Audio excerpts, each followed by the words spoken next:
एक प्रसंग है, पहले कभी स्मरण में नहीं आया पर आज स्मरण में आया है नखपुरा में, तो बड़े सावधानी से सुनिएगा। एक बार मां आद्य शक्ति पार्वती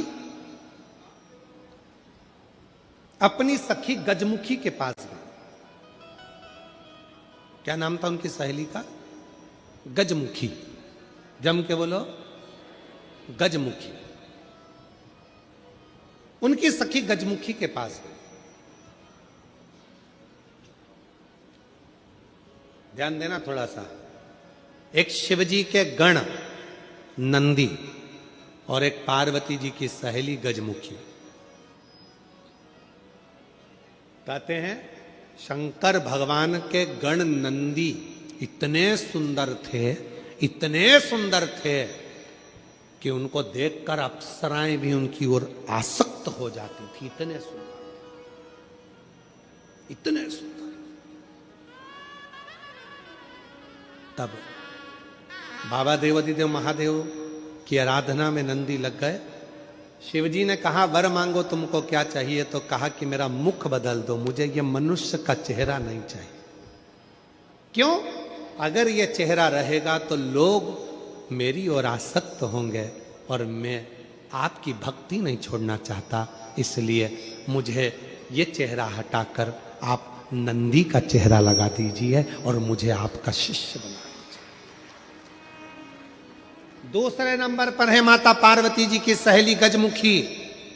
इतनी सुंदर थी, इतनी सुंदर थी, इतनी सुंदर, जो आज के जमाने में दिन भर इंस्टाग्राम पर और फेसबुक पर और ना जाना कौन कौन से वो सोशल मीडिया पे आप जितनी भी सुंदर सुंदर कहते हो ना, कितनी सुंदर, कितनी सुंदर,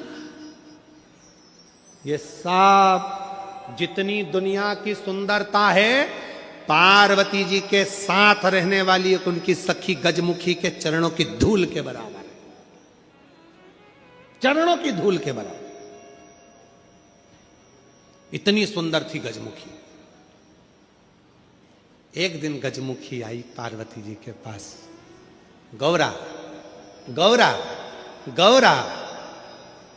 गौरा ने कहा क्या बात है, क्या हो गया?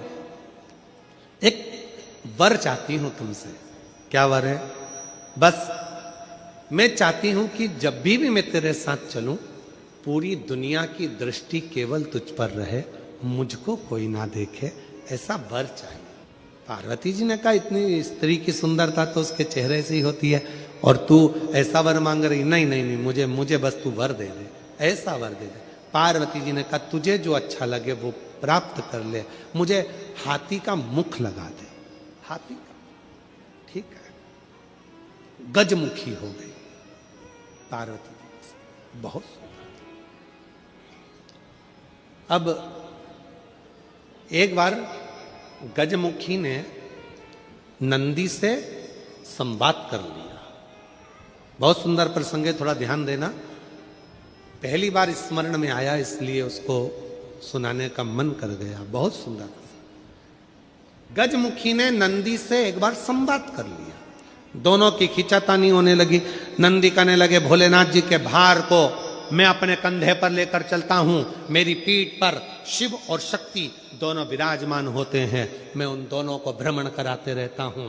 देखा मुझ में बल, मैं शिव और शक्ति को अपनी पीठ पर बिठाकर घुमाता रहता हूं।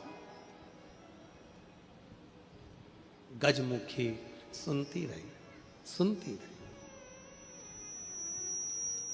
गजमुखी ने कहा रे नंदी, ये तेरा भ्रम है कि तू शिव को उठाकर लेकर जा रहा। ये तेरा भ्रम है कि शंकर भगवान तेरी पीठ पर बैठकर जा रहे हैं। शंकर भगवान को लंका का राजा रावण भी ले जाना चाहता था, पर भगवान शंकर ने अपने अंगूठे को, मात्र पांव के अंगूठे के नख को इतना सा दबाया था और रावण ने पूरा बल लगा दिया था तो नहीं उठा पाया था। जरा सोच नंदी, वो तो शंकर भगवान की कृपा है तुझ पर, इसलिए शिव जब तुझ पर बैठते हैं हल्के हो जाते हैं, इसलिए तेरे साथ चले जाते हैं। पर नंदी मानने को तैयार नहीं। जब नंदी नहीं माना तब गजमुखी ने कहा कि नंदी मेरी बात मान ले। नंदी कहते नहीं नहीं, अगर तुम कहती हो कि शिव हल्के हो जाते हैं भक्त के लिए, तो तुम ऐसा कुछ कर कर बता दो कि शंकर भगवान तुम्हारे कहने पर बैठ जाए। ठीक है। आज गजमुखी पार्वती जी की आज्ञा लेकर तब साधना में बैठ गई। शिव जी प्रसन्न हो गए। क्या बात है गजमुखी, क्या चाहती हो? इतने दिनों से तुम तप साधना कर रही हो पार्वती की, आज मेरी तप साधना? क्या हुआ? बोलो गजमुखी, क्या चाहती हो?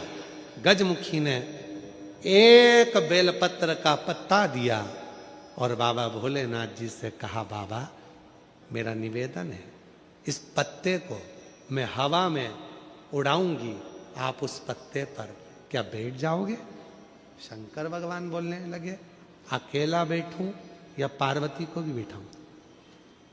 गजमुखी बोली, इतने से पत्ते पर पार्वती भी बैठ जाएगी? शिव जी बोले, पार्वती को बिठाऊं, साथ में गणेश जी को भी बिठाऊं कि रिद्धि सिद्धि को भी बिठाऊं? गजमुखी ने कहा, इतने से पत्ते पर गणेश रिद्धि सिद्धि बैठे।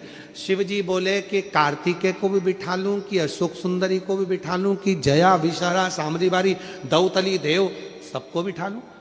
इतना बड़ा परिवार सब बैठ जाएगा? इतने में शिव जी बोले कि भगवान विष्णु और लक्ष्मी को भी बिठा लूं क्या? कहा विष्णु लक्ष्मी, तू कहे तो ब्रह्मा ब्रह्माणी को, ब्रह्मा ब्रह्माणी, इंद्र इंद्राणी, 33 कोटि देवता इस पत्ते पर बिठा देता हूं, बोल गजमुखी। गजमुखी मुस्कुराकर बोली, ये सब तो नहीं, केवल आप बैठ जाइए। गजमुखी ने शिव नाम लेकर पत्ते को शिवलिंग पर चढ़ाने के लिए बस थोड़ा सा उसको नीचे की ओर गिराया। उतनी देर में उस पत्ते के अधर पर मेरा शंकर आकर विराजमान हो गया। मेरा शिव, मेरा शिव उस पत्ते पर आकर विराजमान। आवाज लगाई, नंदी जल्दी आओ। तुम कहते थे मुझ में बल है, मैं शिव को पीठ पर बिठाता हूं। तुमसे ज्यादा बल एक बेलपत्री के पत्ते में है, जो पूरे 33 कोटि देवता को एक पत्ते पर बिठा सकता है। एक बेलपत्र के पत्र में वो बल होता है, एक बेलपत्र के पत्ते में वो बल होता है, पूरे ब्रह्मांड को वो अपने में समेटे रहता है। तब भगवान शिव ने प्रसन्न होकर कहा, सुनो गजमुखी, आज मैं प्रसन्न हुआ, तुम्हें वर देता हूं। जब भी पृथ्वी पर मृत्युलोक में कोई पार्थिव शिवलिंग का पूजन करेगा और पार्थिव मिट्टी का जब कोई शिवलिंग बनाएगा, उस शिवलिंग को केवल थाली पर, पाटे पर या लक्कड़ पर नहीं, मेरा बेलपत्र रखकर जब उस पर कोई शिवलिंग का निर्माण करेगा, जो कामना वो चाहेगा उसकी कामना शिव उसी क्षण पूरा कर देगा, उसी क्षण पूरा। आप में से कितने लोग हैं जो पार्थिव लिंग का निर्माण करते हैं? हाथ उठाओ। करते हो सब? वैसे नहीं करते होगे तो सावन में अपन लोग सब मिलकर ही करते हैं। काय में बनाते हो? पात्र में। पात्र के अंदर जब शिवलिंग का निर्माण करते हो तो सबसे पहले नीचे एक बेलपत्र रखा, रखते हो? जम के तो बोलो, रखते हो ना? बहुत जरूरी है एक बेलपत्र। क्यों? कहते हैं जब हमने शिवलिंग बना लिया, पूजन चालू कर दी, पानी डालना प्रारंभ करा, ये तो मिट्टी है, धीरे धीरे पानी चढ़ते चढ़ते गलने लगती है। जब मिट्टी गलने लगती है, शिवलिंग थोड़ा थोड़ा थोड़ा थोड़ा खंडित होने लगता है। मन में आता है कि हमने शिव जी की पूजन करी, शिवलिंग मिट्टी का था, गल रहा है।